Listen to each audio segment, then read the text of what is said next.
Happy Friday, everybody. Welcome into Morning in the Valley. I'm Jeff Bidwell. It is May the 30th. We've got plenty of headlines to get to, but we're going to start right out of the jump today. We're going to bring in our guest. He is the first member of the Three-Timer Club here on Morning in the Valley. Here is Paul Oren from the victorybell.com. Well done. We love the merch. Well done.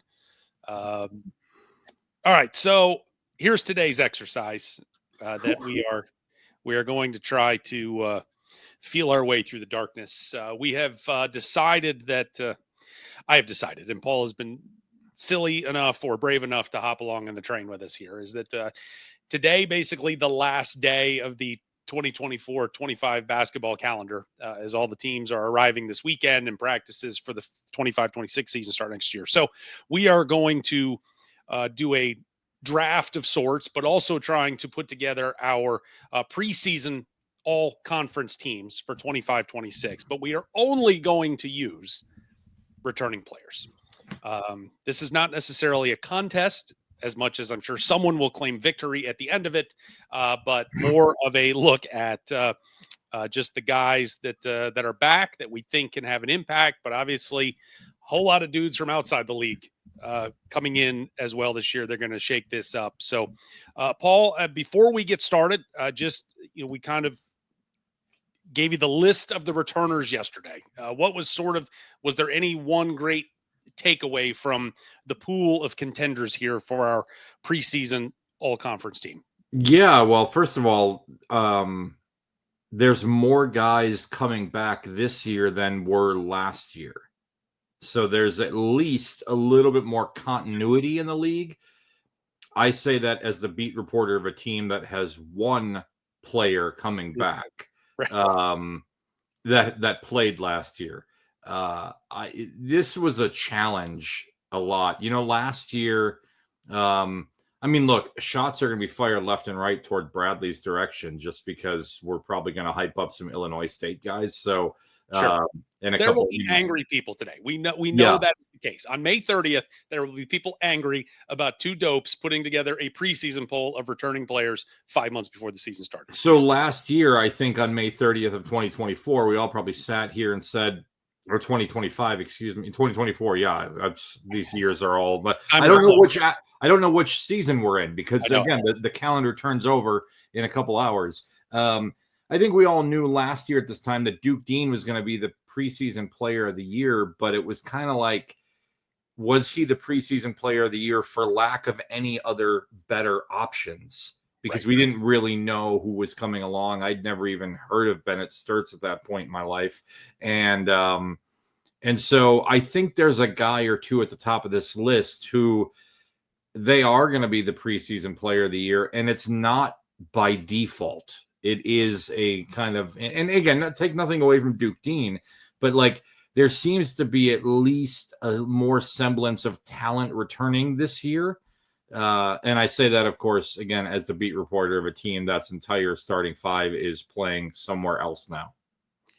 I think the number was somewhere around 8 or 9 guys that are returning that averaged double figures last year. In trying to put together a 16-person preseason list, we're gonna have to.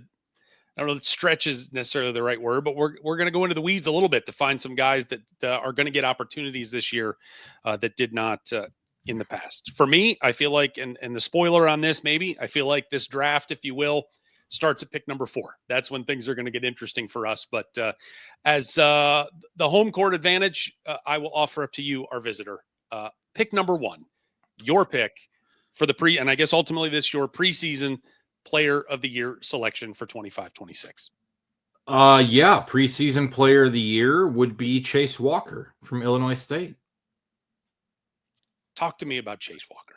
Why is Chase Walker getting yours pick to be number 1?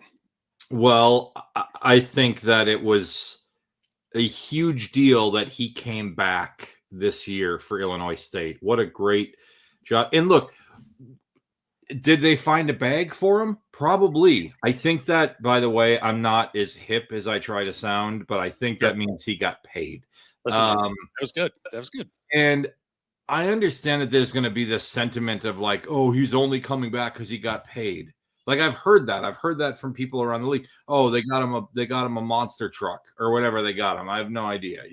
Like it's okay, sure, great, but they got him paid, and Kinzinger as well. You can't knock that. Buddy, we all come back every day because we're getting paid, no matter what our job is. Wait, we're supposed to be getting paid? Right. Well, yeah, here's the deal, because I think the other conversation is probably Kinzinger from Illinois State. Yeah. But in a league like the Valley, I'm going to take size over guard play to define you as the player of the year, right? Because Illinois State now is going to have something that very few other teams are going to have in terms of a dominant, experienced big guy. And he took such a big jump last year. Like 2 years ago, I'm not even sure the Illinois State coaching staff knew who he was, right? And he took such a big step last year. You would expect that to continue. And so that's where I think Chase Walker is the preseason player of the year. 15.2 points last year, 6.2 rebounds. Now he's played a lot of college basketball. I think he's going to be but how does he play with expectations and pressure? That will be the question. Not all these guys are guys that are just going to be foolproof guesses here. But Chase Walker is my Larry Bird preseason player of the year. I don't think they call it that for the preseason player of the year. So, if memory serves, he was supposed to redshirt 2 years ago, and they ended up pulling the red shirt off midway through the year, and he kind of got some early run there as a freshman. To your point, I think he's the guy. I think he's such a unique talent in terms of just there's not a lot of 6'9", 275 condominiums with feet walking around this conference, and he is, and he showed last year that, and he can be a guy that for all the offensive talent they have, 27 at SLU and 27 against Northern Iowa and 25 against Drake, playing the best competition on their schedule, he really showed up. And I think the part to me that to see him go, I was doing some deep diving today, that he committed there in December of 2022. And he was listed at the time as 6'8", 300 pounds. And he was doughy. We'll call it that. He is now at 6'9" and 275. He is a machine now. And I'm sure Coach Beeden, I'm sure there'd be, hey, we can get him in better shape or whatever, but he is so much more of a physically imposing presence now. The thing for me, he averaged 24 minutes a game last year. Can he get that to 30? That's like 35, but can he play 30? Because if he can be on the floor 30 minutes a game for them with the unique size and talent that he offers, that is going to be a massive weapon for the Red Bulls. And I think 30 could be tough. I mean, for me, I think about basketball in the game of segments, right? And so he averaged 24 minutes a game. Can we get one more media segment out of him? Can we get him 2 more minutes in the first half and 2 more minutes in the second half? 2 notes that I'll say about Chase Walker before we move on to anybody else is, one, he's got 71 assists. He's a good passing big guy, right? That's good. Number 2, he only has 13 blocks. That's something. It's not really his game, I guess, but that's a number that I'd expect should go up, right? As he continues to mature as a basketball player in the Missouri Valley Conference. But I don't think there's any question. I'm not trying to take anything away from Duke Dean, but last year when we were saying he's the preseason player of the year, he was the only guy to return out of 16 from that list. And it was like, all right, well, for the lack of any other better options, we're just going to go with that guy. This feels just a little bit different because there are some other guys in the mix. But Chase Walker, to me, because size is at a premium, he's my pick. All right. My pick for number 2 on the ballot, I'm going to go with Northern Iowa's Trey Campbell. I think this is Trey Campbell's time now. Titan Anderson just said, just such a force of nature. for that UNI roster the last couple of years. Jacob Hudson in the middle, and he's been kind of able to play that second or third fiddle. But I mean, last year, 11.3 points, shot 43% from three, 81% from the line, 4.5 rebounds, 3 assists, 1.5 steals. All of those were career highs for him last year. And I just think this is now, it's his time. And part of the reason why he's going to go 2 on my ballot is maybe just as much there's only so many basketballs to go around in the normal Bloomington region. And so maybe Walker Kinzinger might split things a little bit. And I think Trey can step up and really be that guy. Yeah, you're not going to hear any arguments from me. I mean, without giving anything away, I have Campbell third, but it's a very thin third. It could very well be second as well. I mean, Trey Campbell, actually, you know what? Now that the one thing that you said that has me thinking he should have been second on my list is it's his time now. You know, I've adored watching Titan Anderson play basketball the last couple of years. And if Trey Campbell can do some of that stuff, but he's a different player. You know what Trey Campbell is? He's a 43% 3-point shooter. The guy hit 72 3-pointers last year. It's fantastic, right? He can do a little bit of everything. I mean, 4.5 rebounds per game, 4.2 rebounds per game, the 98 assists, and the 46 steals. He is, if I'm looking at building a fantasy team, Trey Campbell is like a 5-tool player here. I want him on my team because I think he does a little bit of everything. And again, I think just the phrasing you used of it's Trey Campbell's time, that you're right. And so without a doubt, that's one of the top 3 players in the league. All right. Number 3. And I feel like we have eliminated all drama on this one. As we said, the draft will start at 4, but for purposes of we've got to get through number 3 before we can get to number 4, the floor is yours. Johnny Kinzinger, right? First of all, Wisconsin native, which is important for me. Look at that photo. Look at that. Find me a better photo in the last. Also look at him throwing up the Wisconsin logo. I love it. The guy never forgets where he comes from. We don't need that Illinois nonsense in our lives. Love the Wisconsin native. I was shocked he came back. Obviously, he was like the last guy. You were kind of waiting, and then he finally said, "I'm back." Yeah, I was shocked he came back. His brother's going to Wisconsin. I was kind of certain that he would tag along and go to Wisconsin, but he is a gamer. He's a baller, and he were to transfer to Wisconsin, he probably plays a couple, 10 minutes off the bench, maybe something like that, maybe more. I mean, I'm not that. He's another guy, that you say, I want him on my team. I just think, that photo right there explains everything of the guy is, he is a Missouri Valley Conference basketball player, right? He came in, closed out the end of his freshman year strong, not strong enough to win freshman of the year. That was Cooper Schwieger. And then last year, kind of a slow start, but then I look at the numbers and I'm like, I played 1,100 minutes, 38% from 3, 90% from free throw. Wasn't even the primary assist guy on his team because that was Dalton Banks. But what more do you want from Johnny?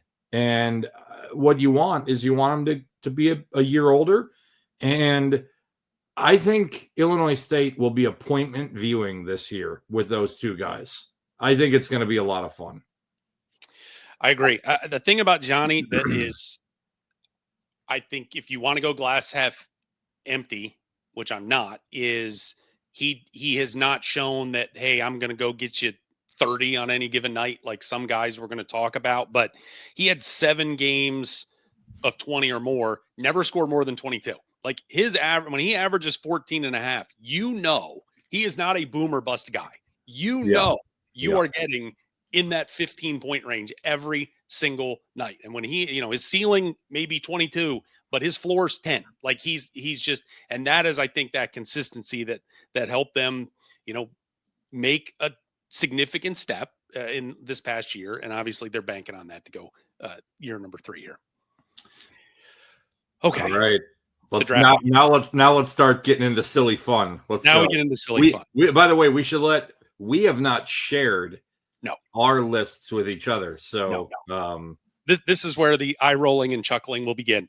And part of the reason I wanted you part of this is because I know how seriously you take your postseason ballot and how much work you put into it and trying to put together the most rational and but well thought out and researched ballot. So I knew you were gonna come with thoughts on this. So this one, I am doubling down because I may have been the only person in the league that put him in the top 10 last year in the postseason ballot. I was ridiculed from some quarters when I revealed the ballot, and he was on. I think I had him 7th or 8th. And part of my methodology is also I see these guys 2, maybe 3 times a year with my own eyes, and sometimes what they did against the Racers of Murray make this maybe the water's tainted a little more thumb on the scale with what I got to see. But for me, a guy that I am expecting now in a high-powered offense in Nashville, Tennessee, I am going to go with Tyler Lundblade from Belmont as my number 4 selection. 12.5 points a game, 48.1% from 3, number 1 in America. Went on an absolute heater in the middle of the year. I had a 4-game stretch where he made 33, shot 65%. Jonathan Pierre out of there. They're going to score a ton of points, and I just think he is going to be the guy this year for Belmont. That was my number 4 pick as well. Oh, right. I mean, everything you said, I agree with. I'm just trying to quickly look here at made 104 threes, one of 23 guys in the country last year to do that. And 29 of them were against Valpo and one half of basketball. So this was, as you started talking, this is funny. As you started talking, you said that you kind of base the eye test a little bit about what we see. Yeah.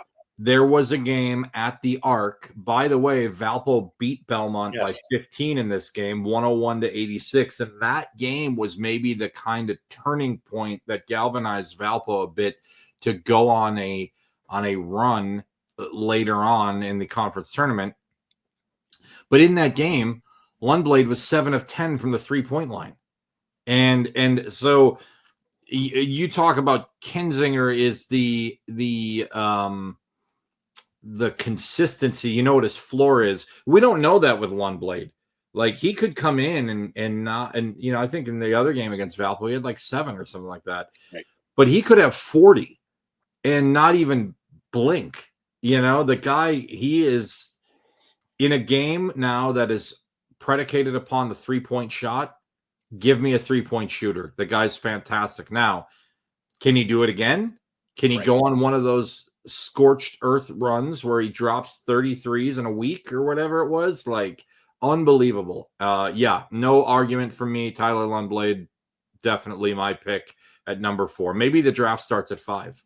Maybe so. 10 games this year of at least 4 threes in a game. And again, not a volume shooter. When you're making 48% of them, you don't need to be when you're making that many. The part that was so impressive for me, that just watching him, is how often he comes off screens and catches the ball 25 feet from the basket and elevates without looking at the basket. Yeah, I mean, he catches the ball and the shot goes up in one fluid motion. But his ability to square up while in the motion and then still make 48% of them is just dynamic. So, he was great, and hopefully for Casey Alexander's hopes down there in Belmont, in Nashville, he'll be able to repeat that. All right, number 5 pick is all yours. Okay. Well, this is a term that this is a word that hasn't been used with this program in a long time. But defense wins championships. Okay. And Evansville's got the best defensive player in the league per the voting. Connor Turnbull suffers a little bit from Chase Walker-itis of only playing 21 minutes a game last year, but he had 61 blocks overall. I want to see the rebound numbers go up, but again, the guy does a little bit of everything.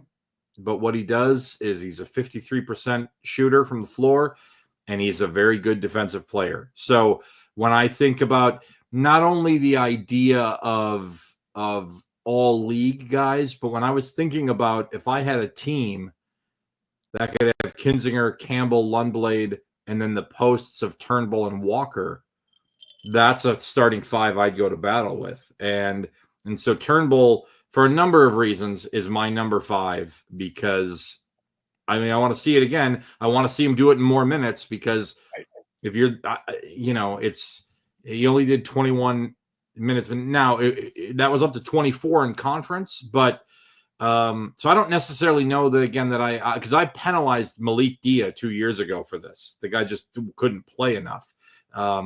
I think Turnbull will play more, and that's my pick. I was impressed from the year-to-year improvement to go from 4.1 points, 2.2 rebounds last year, going to 9.2 points, 4.3 rebounds, doubled basically both of those. Your point, 22 minutes a game. Can you get to 26, closer to maybe 28, be impactful on the floor? At 6'10", you'd certainly like to have more than 1.9 free throw attempts per game. But look, there's a lot of positives, especially when you saw the growth offensively for him. He scored in double figures in 1 of their first 18 games, did it in 10 of their last 13. So he really took strides offensively. And then, oh, by the way, as you said, defensive player of the year, really got an opportunity to make some hay there for David Ragland. Okay. I'm going to interject here. Please. I thought the first 5 were easy. Okay. I thought 6 through 50 were impossible. Yes, it's going to get. Maybe I thought the eye rolling was going to start at 4. The eye rolling may very much begin here. I had Connor Turnbull 6th on my board, so I'm going to get some value here with pick number 5 for me. I am going to go to Terre Haute, Indiana, and we are going to take Camp Wagner. Camp averaged 10 points a game last year, 83 threes, shot 38.2% from beyond the arc. There were 4 guys in the Valley that did that: Wagner, Duke Dean, Mitch Muscari, and Tyler Lundblade, which isn't awful company to be in. 10 games with at least 4 threes, went 9 for 18 against Belmont. Just an absolute home run hitter. And again, I think you're going to, with the graduation of some dudes from Indiana State, and the way Matthew Graves wants to go and play fast and shoot a lot of threes, I think he's just, man, this is peas and carrots with him. And I think you're going to see you can see him making 100+ threes this season. Yeah, I had Camp 7th on my list, so that we're right in the wheelhouse there. Of I think, again, you give me 3-point shooters, right? Yeah, give me guys that can put it up, and I thought he played really well last year. Such an uncomfortable situation for those guys last year to come in, on the back of the best season in a post Larry Bird world that they've had.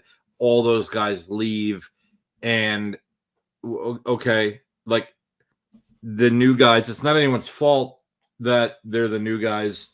And he came in and man, he was good. And I think he'll continue, year 2 of the system. And I think Camp Wagner will be fantastic. All right. So our first team, God bless the Valley with their 6 guys on the first team. Our friends at the Ohio Valley have a 10-man first team. So a 6 will take that and run for the hills. So I guess technically we're moving now into our second team preseason selections with pick number 7. And that pick belongs to you. Well, I think this is fitting that I'm going to make this selection. I went to graduation at Valparaiso University this year, and I walked out, and this guy's standing there with his family, and I walk up to him, and I put my arm around him, and I said, Isaiah Stafford, that's the last time you ever get cheered in the Athletics Recreation Center. Isaiah Stafford was Better. a beast. No, not bitter. It was fun. It was good. Politely. He was a beast 2 years ago at Valpo. Really, oh God, maybe I am bitter. He was a beast 2 years ago at Valpo, and a great kid, right? And let me just tell you a little bit about Isaiah Stafford. Like, he comes in 2 years ago when Valpo, Roger Powell gets the job. They bring all these new guys in, and he has like a hip issue early on during the summer. So I didn't get to see him play that much, right? And because, again, like, summer practices are starting in 2 days. I can't wait to get to the Arc and see everybody play. And I remember going, and like, he didn't play a whole lot because he was hurt. And I wrote him off. I didn't really think he was going to be anything because, like, I didn't see him play a lot during the summer. And then the season got going, and man, he was must-see TV. He was really, really good. But he got hurt midway through the year, and he gutted through it. He had to gut through it. He felt like he had to gut through it because Valpo didn't have any other. They had Cooper, a very young baby-faced Cooper Schwieger. And so Stafford was a big reason why. I mean, you can look at a number of different ways. He averaged 17 points a game at Valpo 2 years ago. He was a star. Valpo won 7 games. So you can really look at it. But then he's out. There's question of, like, was he going to come back? Could he come back? Is he getting an additional year? When that started to rumor, was like, can he come back? The fact of the matter is, he was never ready to go last year. He was doing full court sprints in October, but that's where it stopped. Yeah. And he had his knee has been bothering him, and they got it cleaned up in February. I don't know if Stafford will be Stafford again, but if he is, he won't be on the second team. He'll be on the first team. If Isaiah Stafford is who he was 2 years ago, yeah, he'll be a first team player this year because he's had the game taken away from him, and you find out there's a different level of dog in you when you have it taken away from you. And I hate that I got to watch him do it at Southern Illinois, but I love the fact I get to watch him do it because he's a good kid, and I wish nothing but the best for him. So, big asterisk on this one, because if he's not healthy, then he won't be anywhere near this list. But if he is healthy, he's probably first team. So, not knowing, I put him on the second team. Yeah, 17 points a game. Again, played his junior college at John A. Logan right down the road from SIU. So going back to a place he's comfortable with.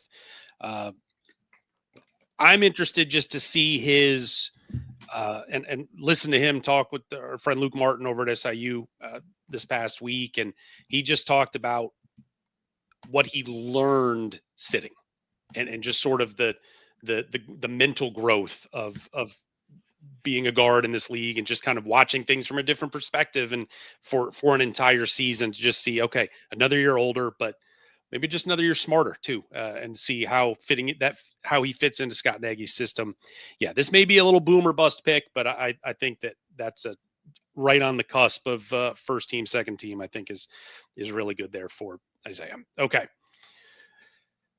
Speaking of injuries, I'm going to go with the number 8 selection. I had Isaiah at 8th on my board too, so not too far off there. My number 8 pick was number 7 on my board, and I'm going to go with Leon Bond from Northern Iowa. Oh, our first chuckle.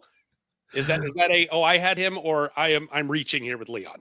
No, this underscores the just the grouping here. I had Leon 16th.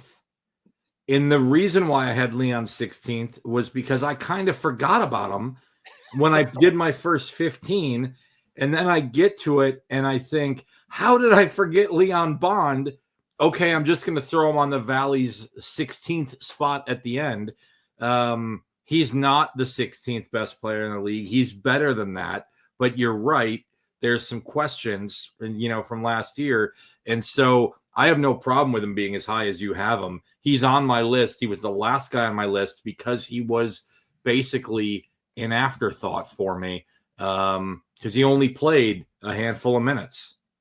Your pick, your floor, I butted in. I apologize. No, you're fine. And that was, our first real disagreement, I guess, at least on the draft boards. He had that, I believe it was a meniscus, wasn't a tear, but it was something that, he missed basically a month. And to his credit, and I'll give him a little bit of a bump up the board that, he was like, I'm coming back at the end when it probably wasn't the smartest decision. Played the regular season finale, I think against Bradley it was. And I mean, he only played 4 minutes. And then the game against Valpo, I mean, he gutted out 8 or 9 minutes in that game. And then when they went to I think it was the NIT with SMU, he didn't play. And that was discretion, the better part of valor there. But look, he is the Virginia transfer, came in early in the year at 22 against UIC, at 37 against Montana. Like, I mean, he is a dynamic, and that's not a sort of, I think, maybe a little in the mold of Titan Anderson, where he can step out and hit some threes, but he's going to get to the basket and get fouled and get to the line. And I just think he was so just such an aggressive offensive guy that again, if he's healthy and if that knee is back and he's able to be what he was in November and December, I think this is a really good one of several really good pieces that you can pair up there with Trey Campbell. Yeah, I think you're right. And I think Leon, for me, gets the opposite of the Lundblade effect in that I didn't get to see Leon Bond play a lot this year, right? I didn't, he didn't play much against Valpo I didn't go to Northern Iowa this year. Very good player, without question. But again, the next, 7 that are going to be on our list they're all interchangeable parts in terms of the ordering of them, I think. All right. Let's get Leon off the board here. We're now up to pick number 9 on the board. Who are we welcoming aboard? Well, I appreciate the fact that I get to do this one because I will just mention this guy and then I will give you the floor here. I'm not a fan of transferring within the league because I just, I start to get confused as to where guys are and whatnot. But Javon Jackson goes to UIC last year and, 12 points a game, starts a ton, looks like he's going to get things rolling here. I mean, he's played he's played in every time zone, I think, so far. He's been all over the place. Southern Nazarene, I don't even know what that is. Utah State, I do know what that is. And then, obviously, UIC. Well, now he's coming down to your neck of the woods. He heard about Morning in the Valley, and he's transferring to Murray State. He's one of 19 Division I transfers, I think. Is that the number that we're looking at? Or maybe it's 56. I'm not sure. There was like every hour for an entire day, Murray State added a new player. And so I don't know where he fits, but maybe you can talk about that a little bit. I got Javon Jackson at number 8. I did not have Javon Jackson on my board. And he was sort of a fringe, like he was in that 15, 16, and I kind of had to make a decision. And for me, it was more of, I just don't know what we're getting at Murray State. Yeah. That's the main question for me is that, I think and I don't think you can, especially when Ryan Miller comes in and it's just the deck is cleared. And so it's all right. When you're completely starting over, should we read into signing number 1, 2, 3, 4? Are those more important than signing 10, 11, 12, 13? Maybe. I mean, you think, there's some priority to those guys. And look, Jackson was in that, if memory serves, was kind of the 6th or 7th guy they brought in, but I just don't know. Now he also, though, checks a huge box for me from, as I've said 1,000 times, the 3 types of transfers. You get the distressed assets from the big leagues that average 2 points and they're coming down, guys that average 20 points, in the low majors or Division II, and they're coming up. But then you've got a guy that has done it at this level, and certainly in this league, much like Isaiah Stafford. We know he can play. If I'm trying to project, can he be all league? I'm like, I don't know if in the end it's going to be like, man, he's going to average 5 points because he's the 8th man or the 6th. Like, I just don't know at this point. And that was my knock against Javon, but I think he's a huge addition for the Racers in the big picture in their puzzle. Yeah, I do think, by the way, and one of the reasons why I brought him up now is so we could have this discussion. It's a good conversation. I was going to mention him to he's a Murray State guy, and but he very well could not. He very well might not even be a starter, right? Like he very well might. Like at this point, practices haven't started. We don't know. I have no idea. Like we could be sitting here in St. Louis in a couple months and. Hey, remember when that guy who averaged 7 minutes a game, remember when I picked him 8th in the league? Like, I mean, this is, I won't even allow people to throw shade at me for this because I will tell you, like, you don't really know what you're getting. What we see is 83 assists, 48 steals, does all those little things, right? But again, only 25 minutes a game, but he can score, not necessarily at the most efficient rate. So a deeper dive into the numbers makes you kind of wonder, where did all those points come from? Well, he took 306 shots this year, 134 3-pointers this year, and he did get to the line a ton. There we go. Well, there's our first. I've got him on the board. You don't have him on the board, which means there's going to be a guy that you have picked that I don't have on the board. I can't wait. Most certainly. All right. My number 9 selection. Or I guess we're up to number 10 because that was number 9. I got to write him down because like I said, I'm trying to keep up as we go along. My number 10 selection, I'm going to go to Peoria, Illinois, and I'm just going to go on the pedigree of let's just go find guards that are generously listed at 5'8" and just expect them to be awesome. And that is Jaquan Johnson, who all freshman team last year.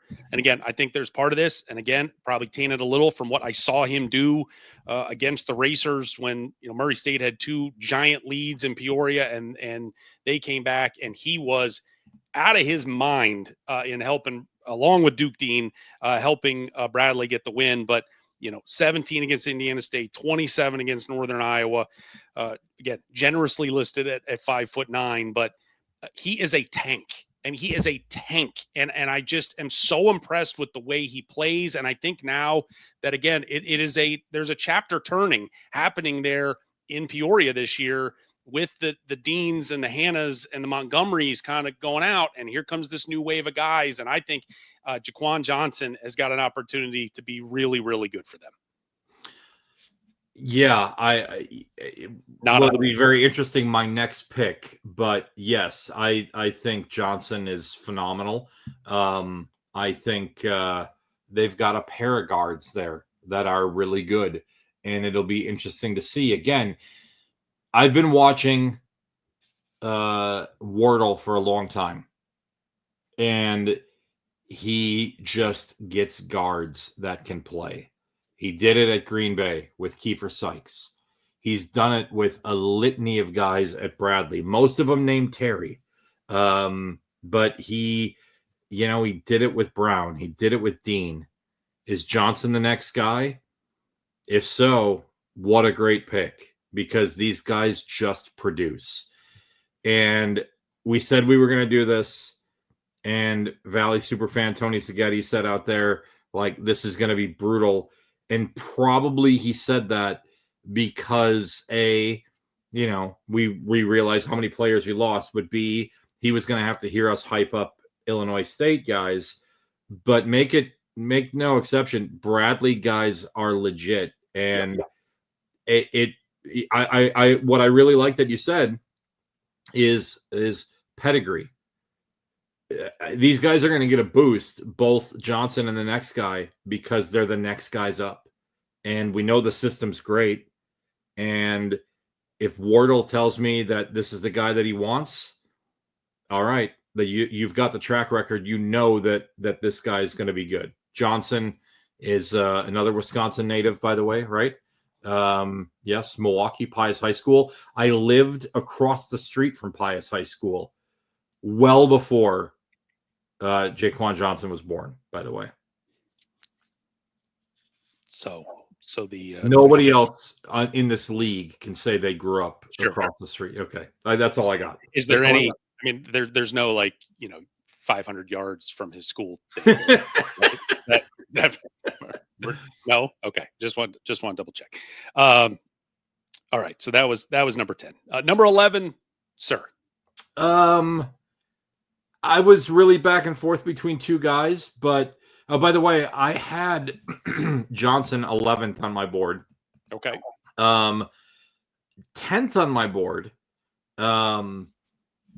And I'm just going to bring him up now. Is it's Demarion Burch season? Yep. Here's another guy that he was very good. Look at that. Look at that. Let's get rid of the Jerry West logo and let's have that be the Valley logo right there. That's fantastic. Look, guy after my own heart. From Milwaukee, went to Hamilton High School, which is a high school that had I gone to a public school, I would have gone to that high school. He's a sports communication major, so I think we like him already. He had an injury last year that kind of kept him from really getting going. I know that he's played 2 years, but it's just not quite been put together yet. But he was a starter in the NIT. You got to see a little bit about, when other guys were saying, yeah, I'm not playing, he said, I'm in, let's roll. And I like the guy a lot. I think he takes a big step up this year. Yeah.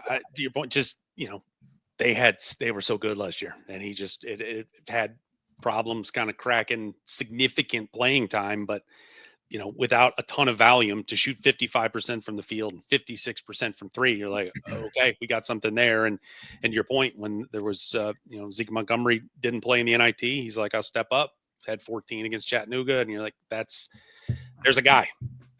So that is Demarion Burch sliding in our last pick, number 11, which is the end of our second team preseason. And so now we go to team number 3. Here on the first season. So now we're going to get wild now, Paul. I got a feeling. I think in the end, these last 5 picks, there's going to be more chuckling involved. But I get some value with pick number 12 here, as I hit him number 10 on my board. All freshman team member from Illinois State, and it's going to be Jack Doherty. I think that Jack Doherty, I saw him in the season opener. They played Tennessee Martin. And he came off the bench, and I think his first 3 shots were 3-pointers, if memory serves. And he hit it, and he hit it, and he hit it. And I was texting people saying, there is a chance at halftime they are going to build a statue for Jack Doherty outside this arena, because this crowd was out of their minds with joy. And then in the second half, Ryan Peden points down to him and is like, let's go. I had never seen a freshman 25 minutes into his career go from the bench to the scorer's table, and the crowd lost their mind because they couldn't wait to see this guy shoot again. He was awesome. One of 4 kids in the country this year, 59 threes, making at least 47.5%, 8 double-digit games. Had 5 threes against Martin, again, 25 against Bradley, 7 threes against Bradley. He's another home run hitter, and I know you love the shooting, but I think my worry for him is you got Walker and you got Kinzinger, and there's only one ball. But I think he is going to be able to step in there and really be a big piece in that they can't guard everybody, and he's going to have some opportunities to really go nuts there for Ryan Peden. Yeah, well, I did not have him on my list, and it's criminal that I didn't have him on my list. I don't know. It's because there was the Daughtry, and then there was the guy from Indiana State, and I get them confused at times, and just from seeing their names on paper. You're right. He he was someone who I probably minimized a little bit because of the Walker and Kinzinger Johnny effect of being at the top of the list. But he was really good last year as a freshman. And like you said, we like 3-point shooters. Didn't have him on the list. Wouldn't be shocked if he has a better season than Javon Jackson, given that, we kind of talk about that a little bit. So really good player.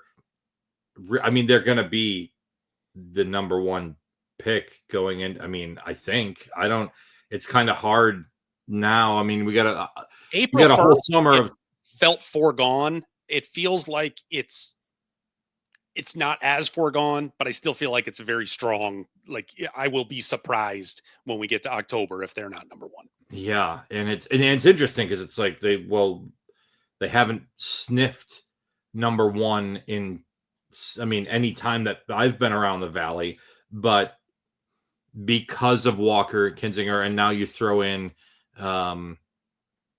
Doherty and you throw in another guy that we'll get to a little bit, like, yeah, they're very impressive. But again, we got a whole off season of studying these newcomers to figure out kind of where things go there. 100%. All right. I guess we're up to pick number 13 now. And this one is definitely on this guy. If I'm playing against him, walking in the gym, I'm like, that dude scares me. And I just want to see it from him this year. And it's Marcus Harding from Indiana State. Again, when you just talk about condominium with feet, I mean, he is 6'8", 9, 10, whatever you want, 250. I mean, he's just a house. And he just, for whatever reason last year, things just didn't work as well as everybody would have hoped in Terre Haute. 6.5 points a game. He had double figures 6 of the first 11 games, and then just 2 of the last 18. For me, the big number is just 18 minutes a game. It's like, again, can we get him to 24 and be on the floor a little more? And I don't know. And it was just such a step back from the amount of time he played when he was at Central Michigan.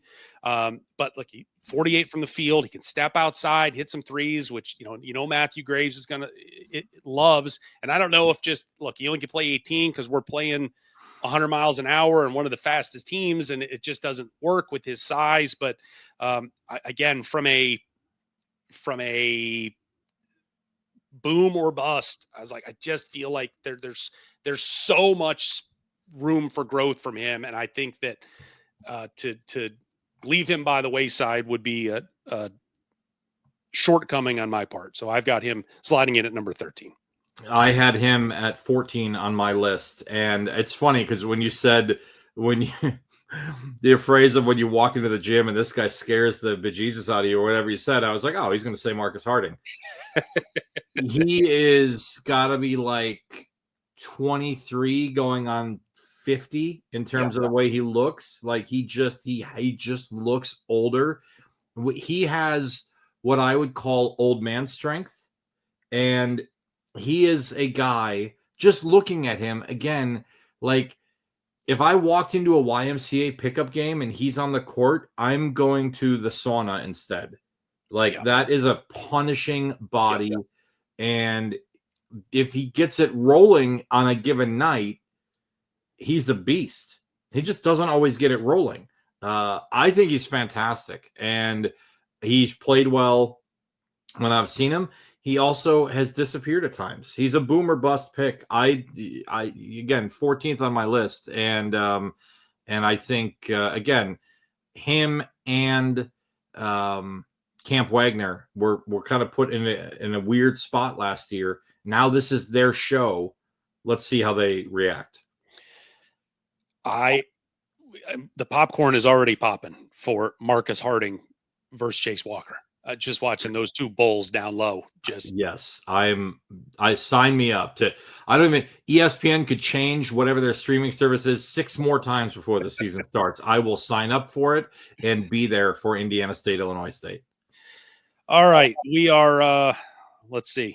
I don't even know what pick we're up to anymore. Well, it's my. I think you got 2 in a row there, so I'm. I did. Yeah, it's fine. It's fine. Oh my gosh! Well, we'll give you 2 in a row. Listen. This allows me to get more value. Fair enough. Because I'll be honest with you, when you brought up Johnson earlier, I went Birch because I thought continuity. Let's do Bradley back to back. I actually skipped over one of my guys. So the guy that I'm going to bring up now, I actually had 9th on my big board. All right. And so I like old guys. I like guys that have done it for a while, despite only doing it 1 year in the Valley. Here's a guy who transferred in from another former Valley school. And he also now, I believe... You're such a Schweiger homer, aren't you? I was going to say, man, he now has ownership over this last name. Valpo's Cooper, Carson, and now it's just Ben. And so I think it's Ben Schweiger, not Schweiger from Cooper. God bless Cooper and Carson. My old man brain just melted multiple times last year. So I'm glad I can just it is Schweiger and Schweiger alone, and we're good to go. Look, he averaged double figures, and he played a ton of minutes. This is the opposite of some of the other guys we're talking about. These other guys were saying like, oh, can he get to this many minutes? Can he get to this many minutes? Schweiger led Northern Iowa in minutes last year, and he was pretty consistent across the board in what he did. You like the shooting. He's almost 50% from the floor, 37% from the three-point line. Gets to the free. I'd like to see him shoot better from the free throw line. He's only 70% of the free throw line, but 5.5 rebounds per game, 56 assists, just does a little bit of everything. And on a team with other guys that do a little bit of everything, like a Trey Campbell. Schweiger's a Northern Iowa guy. I don't know how on earth he wasn't born into Northern Iowa's program. But Loyola had him for a little bit, and now he came here and he's got one more year. I think he's a really good pick. There we go. And a lot of value in my mind getting him as deep into this draft as we're going. Yeah, I had him at 13, and I hated having him that low because, to your point, I just think that the size, again, now fitting in with Trey Campbell, fitting in with Leon Bond, able to be a little further down the scouting report a little bit, and be as just as efficient of a shooter and a scorer. The thing I like about him, not afraid to get his nose dirty. 5 rebounds a game for the season, got 6+ in 8 of the last 10 games. So really able, blue collar guy, get in there and work. Just to your point, prototypical UNI guy for Ben Jacobson. Well, since I was rude as a host, I went 2 in a row, so you get 2 in a row. And well, let's do a quick. Just something stood out to me here. Yes, this is now our 3rd Northern Iowa guy. Yes, we've got 2 Bradley guys, 3 Illinois State guys, 1 Belmont, 1 Evansville, 1 Southern Illinois-ish guy, 1 Murray State guy. Who do we not have represented so far? Drake, UIC, Valpo. I think that might be it. I think that is all. And then, we're obviously never going to represent Missouri State again. So, Wyatt Wheeler, take your Pizza Ranch and go elsewhere. So let's go to the Windy City for my pick. UIC 11.5 points per game, Ahmad Henderson. So I like it. I had him at 14. So yeah, I just again, Jackson was a guy that led their team in scoring, but Henderson was right there. Didn't really understand why he didn't start every game. That he only started about half the games, and when we got into conference, he only started 6 games. Some guys need to watch the game develop for a couple minutes off the bench. I don't really understand, and so we're not in practice, but here's a guy that looks like he can do a little bit of everything as well. unlike Schwieger, I like the 88% free throw shooting. I like a little, 22 steals in conference. I like Henderson, and we'll see with another year under his belt, can he take a big jump forward? From his freshman year at Niagara, the points were about the same, but his field goal percentage went up 4 points. His 3-point percentage went up 4 points. His free throw percentage went up 5 points. Rebounds were up. Assists were up. Just improved. And that's all you can ask for from freshman to sophomore. Certainly playing a Rob Eson's system fit him like a glove. I just love, and look, playing around Javon Jackson, Time Freeman. There's a lot of guards there that he was trying to navigate some real estate in, but I am a big fan of point guards that are closers. And for a dude that shot 90% from the free throw line for the season, when you get into late game scenarios and you're trying to close stuff out, Ahmad Henderson is that guy. So year 2 in Eson's system, and certainly, again, some of those other guys cleared out of there. I think he's got a chance to be really, really good. All right. Well, I think we did pretty well here. We've got one more. What was that? What number are we on? That was number 15. So it's time to drop the hammer and end this one. And I will get the 16th and final pick. And I know I'm going rogue here. I'm going rogue. And the fact that we didn't, we have, I think the orders were messed up a little bit once we certainly got the second half of this, but I think for the most part, we at least agree on the presence outside of one or two. But this is 100% a bias of what I saw with my eyes, and a bias of I have seen the ceiling. And if he can hit that ceiling, look the hell out, the Missouri Valley. And it is Drew Charnowski from Belmont. And you just went, who? Drew Charnowski from Belmont. Shake that head, Paul Oren. I'm going to the website. We're going deep. 6'9", 225 pounds. Averaged 5.5 points a game last year. Had 4 double-doubles. Against Murray State, the Racers, on I believe it was a February day, he looked like he was about ready to go to the Hall of Fame. Had 20 points that day, career high. Shot 64%.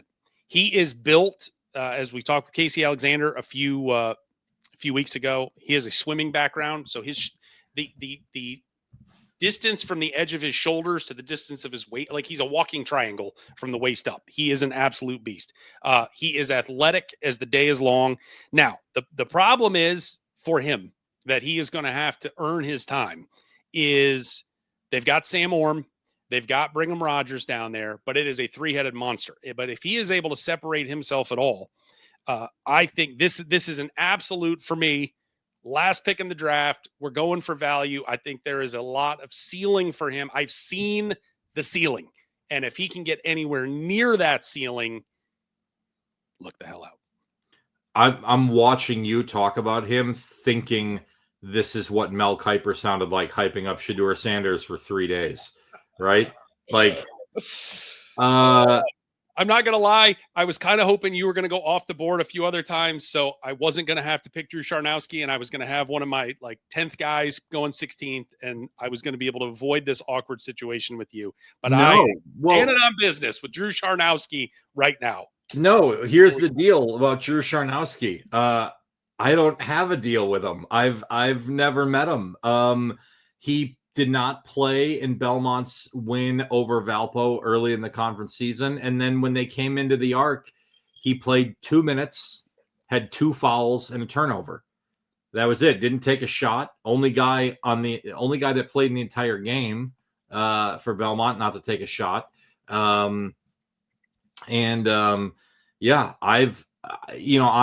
I had another guy from Belmont as number at the end, toward the end of my list. Sam Orm. Yep, Sam Orm. Yep. I had him on there. Again, the system, we talked about this with some of the other teams with Bradley, but the system at Belmont is the system, and they're, plug and play guys. And if it's Charnowski or if it's Orm or Lundblade, you're really not going to get any argument for me. I've never, because you never even heard of him until never even heard of him. He was not on on my board at all. and he wasn't on the cutting room floorboard either. He was, but he may be a penny stock baby, but I'm all in. I like it. And again, this is not a knock on him. This is he didn't play in the games that I watched Belmont play. So like I said, between Rogers, he's probably the third of those three bigs, and it's a guard offense, and they're shooting a lot of threes and all of it. But he was just dynamic athleticism, and like I said, just freaking just cut out of stone. And like I said, it looks like he just got done with the 200-meter backstroke when he comes walking in, but he's just everywhere. He's a fierce offensive rebounder, can finish around the rim. It's just, can he break through those other two guys and get some more time? But I've seen the ceiling, and the ceiling is high. Maybe it was just a racer-dependent ceiling on one day, but I thought he was great. Drew Charnowski, you had my curiosity. Now you have my attention. All right. Paul Oren. Thanks. So who? Okay, so let's recap. Our player of the year as Chase Walker, who was my number one as well. The rest of the first team, Trey Campbell from Northern Iowa, Illinois State's Johnny Kinzinger, Belmont's Tyler Lundblade, Connor Turnbull from Evansville, and Camp Wagner from Indiana State. That is our 6-man first team preseason. Just returners. We need to stress again, all returners. All returning team from the Missouri Valley. Our second team, we had Isaiah Stafford, swallow hard, Paul, Leon Bond from Northern Iowa, Javon Jackson from Murray State, Jaquan Johnson from Bradley, and Demarion Birch from Bradley as well. And was brought up in our comments that also Birch, part of his minute situation last year, and part of his was he got sick at some point in the middle of last year too, and missed several weeks of time. So a healthy Birch, Lookout Valley. And then our third team, all preseason returning team, Jack Doherty from Illinois State, Marcus Harding, Indiana State, Ben Schweiger from Northern Iowa, Ahmad Henderson from UIC, and the future legend, Drew Charnowski from Belmont. So I had two guys on my top 16 that did not make the board. How many did you have from your top 16 that didn't make it? I was 15 for 16 in the end. Javon Jackson, the only one that didn't make it. The other honorable mention probably for me was Drew Steffi from SIU. I think just a guy that kind of found his legs as the season went on, and with all the guys, Kennard Davis and Ali Deba leaving there, and now he's going to be able to have a more defined offensive role, and if he can shoot the ball the way he did, I think he can be a sleeper, an undrafted free agent here in this draft. So Sam Orm, I think that's how you say his name. Yes, Orm. I had Landon Wolf 15th on my list from Illinois State, and again, a guy that was at Northern Iowa before. Just a couple notes from what I can tell. The guy that averaged the most amount of points that we did not include, albeit he was hurt for a lot of the year, RJ Taylor averaged 7.5 points a game in Northern Iowa, but I think he only played like 8 games or something like that.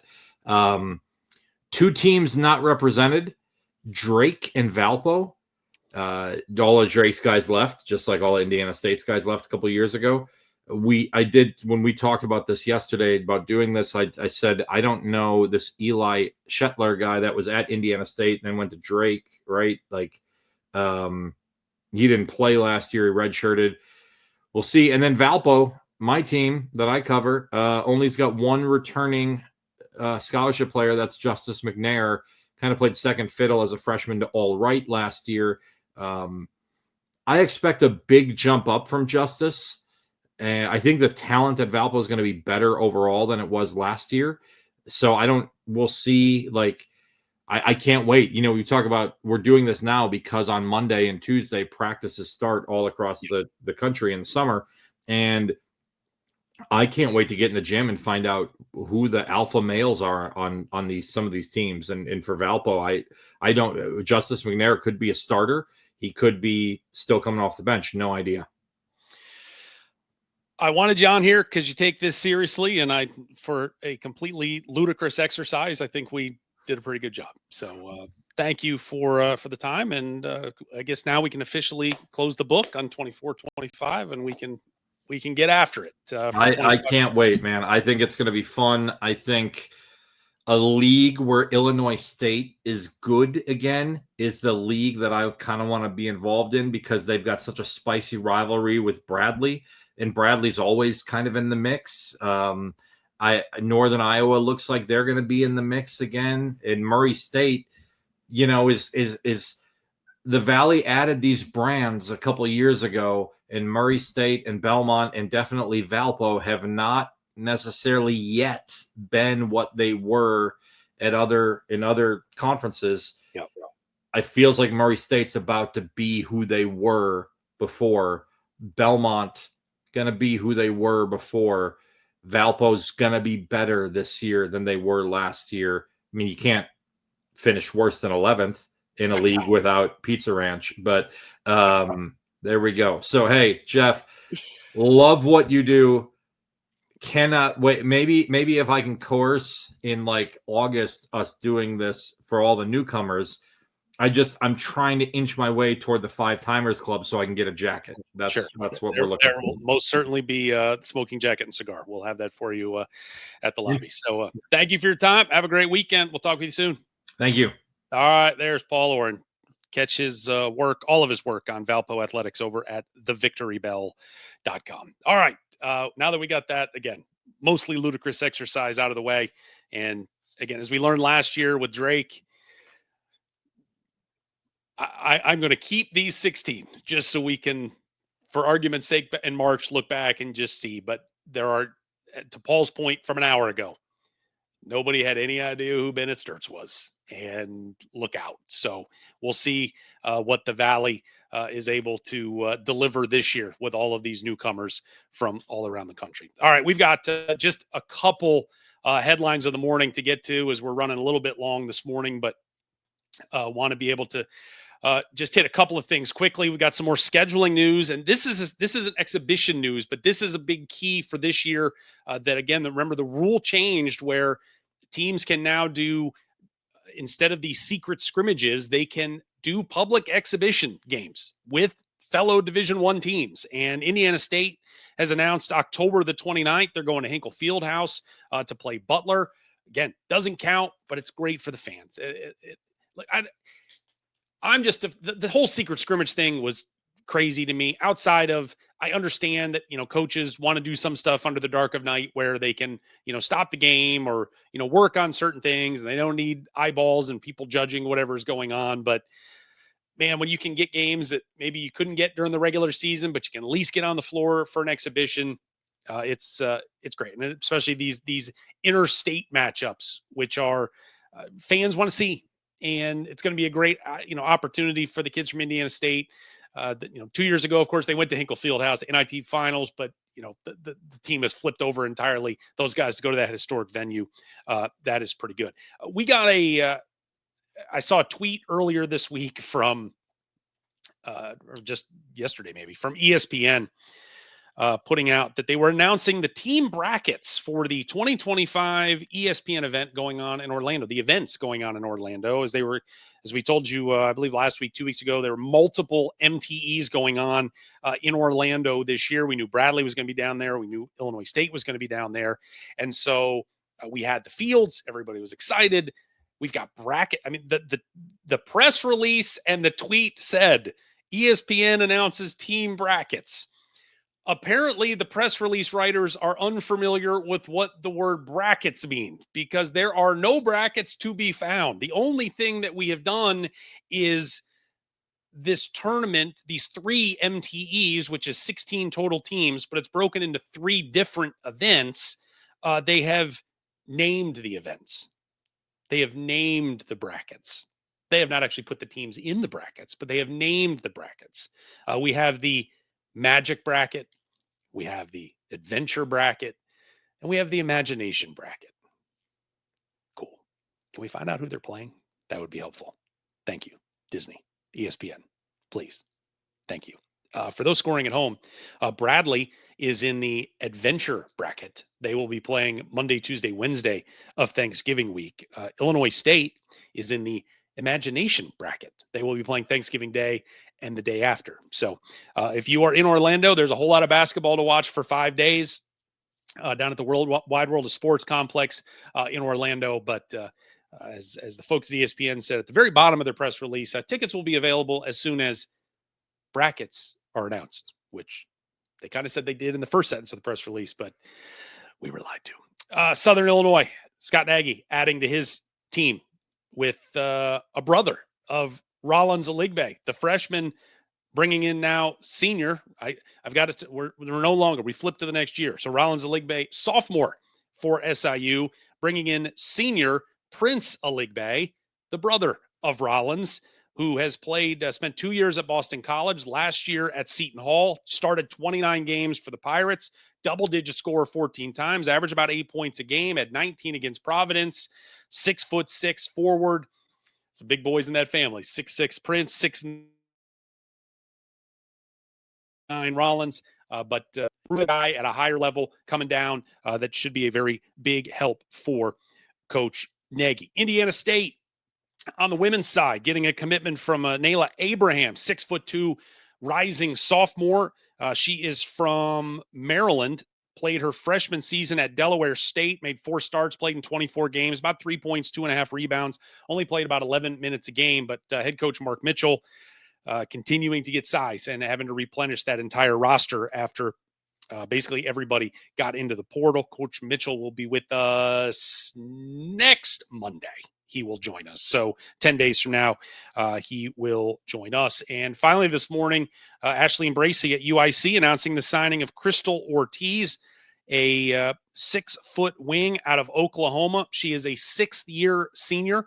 She got the COVID year. She got 1 year at the JUCO level. So now she's getting a 6th season. Played 3 years at Eastern Oklahoma State College, which was a junior college. Played 1 year at the University of Science and Arts of Oklahoma. That's an NAIA school. Last year, a Division II school of Southern Arkansas. Played 1 year there, and now she's at UIC. A lot easier to fit UIC on a T-shirt than those prior stops. But averaged about 10.6 rebounds a game last year at Southern Arkansas. But kind of neat for her to kind of go through the progression of going junior college, NAIA, Division II, and now going to finish her career at the Division I level at UIC. There is talk, and we have run way too long today, so this will be more of a Monday conversation, but NCAA President Charlie Baker was at the Big 12 meetings this week, and he is in the process of going through the talks to expand the tournament from 68 to either 72 or 76. We heard about this last summer. It was quiet for 6-9 months, and now it's back, and the conversation has gone full throttle, and they want that tournament to expand by 2026. 9 months from now. So there are a lot of moving pieces with this. There's a lot of reasons I think it could happen, but one very big reason why I do not think it's going to happen. But that's the headline of the day is that the president they are in talks and they are trying to move forward to get this thing to 72 or 76 by this coming March. But we will go into the weeds on that coming up on Monday. All right, that does it for today. Thanks for watching. If you have not done so already, head on over to YouTube, search out Morning in the Valley, subscribe to that page, like, share, comment, all that good stuff so we can continue to get this out in front of all our Missouri Valley Conference friends. Thanks to Paul Oren from thevictorybell.com for his help today as we did our preseason all returners for the Missouri Valley Conference. Everybody on campus next week, and the summer workouts begin. And I can't wait to continue to bring you coverage from around the Valley with the 2025-26 editions of these rosters from all across the conference. All right, that does it. Have a wonderful Friday. Have a wonderful weekend. We'll see you Monday morning, 9 a.m. right here on Morning in the Valley.